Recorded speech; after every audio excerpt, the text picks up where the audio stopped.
Hello and welcome to my channel. आज discuss करेंगे passage 2।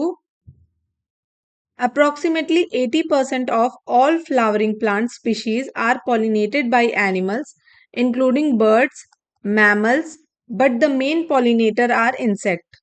यहाँ तक लाइन क्या कह रही है कि लगभग 80% जो फ्लावरिंग प्लांट हैं वो पॉलिनेट करते हैं। पॉलिनेट होते हैं परागण मतलब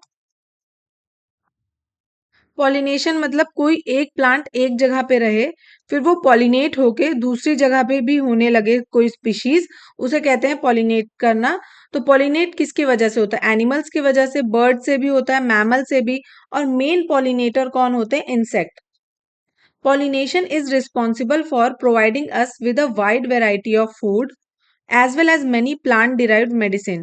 और पॉलिनेशन की वजह से ही हमें आज फूड के इतने वाइड वैरायटी देखने को मिलते हैं, as well as plant based medicine भी देखने को मिलते हैं। जो प्लांट बेस्ड मेडिसिन होती हैं और जो फूड होते हैं वो सब किसकी वजह से मिल रहे हैं? पॉलिनेशन की वजह से। At least 1/3 of the world's agricultural crop depend upon pollination। और वर्ल्ड की 1/3 जो एग्रीकल्चर क्रॉप है वो भी पॉलिनेशन पे डिपेंड करती है। Next, bees are the most dominant taxa when it comes to pollination and they are crucial to more than 400 crop। bees भी बहुत इंपॉर्टेंट है पॉलिनेशन में, ये डोमिनेंट करती हैं। टैक्सा मतलब ग्रुप होता है, जैसे बीज का ग्रुप, ये साइंस वर्ड है। Taxa means group. बीज बहुत इंपॉर्टेंट होती हैं और ये क्रूशियल रोल प्ले करती हैं among 400 क्रॉप्स के लिए। Next, pollination is an essential service that is a result of integrate relationship between plants and animals, and the reduction or less of either affect the survival of both। Pollination एक बहुत ही essential service है क्योंकि ये plant और animal के relation को बनाए रखता है। अगर किसी भी एक चीज में रिडक्शन हुआ या डिक्रीज हुआ तो दोनों को इफेक्ट करेगा, दोनों के सर्वाइवल को इफेक्ट करेगा, प्लांट्स के भी सर्वाइवल को और एनिमल्स के भी सर्वाइवल को।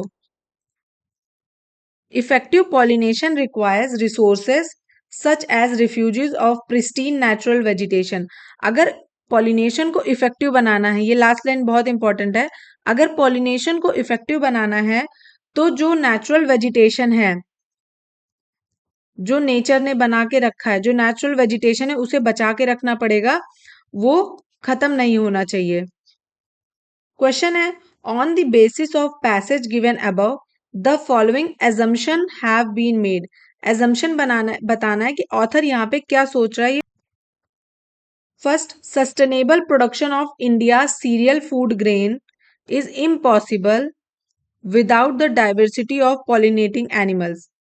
तो कहीं भी पैसेज में सस्टेनेबल प्रोडक्शन की बात नहीं हो रही है, के एस्पेक्ट में तो बिल्कुल बात नहीं हो रही है क्योंकि वर्ल्ड की अप्रोक्सीमेटली 80% फ्लावरिंग प्लांट की बात हुई है।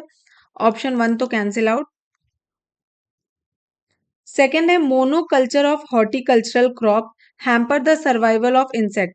तो मोनोकल्चर की भी बात नहीं हुई पैसेज में, second option cancel out. Third है, pollinator become scarce in cultivated area devoid of natural vegetation. तो थर्ड सही होगा क्योंकि लास्ट लाइन यही कह रही है कि इफेक्टिव अगर पॉलिनेशन करना है तो नेचुरल वेजिटेशन को बचा के रखना होगा। अगर नेचुरल वेजिटेशन खत्म होगा तो पॉलिनेटर्स भी कम हो जाएंगे। Fourth, diversity in insect induce diversity of plant. जितनी इंसेक्ट में डाइवर्सिटी होगी उतने ही डाइवर्सिटी प्लांट्स में होगी।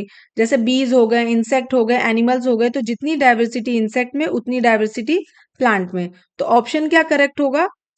ऑप्शन डी 3 और 4।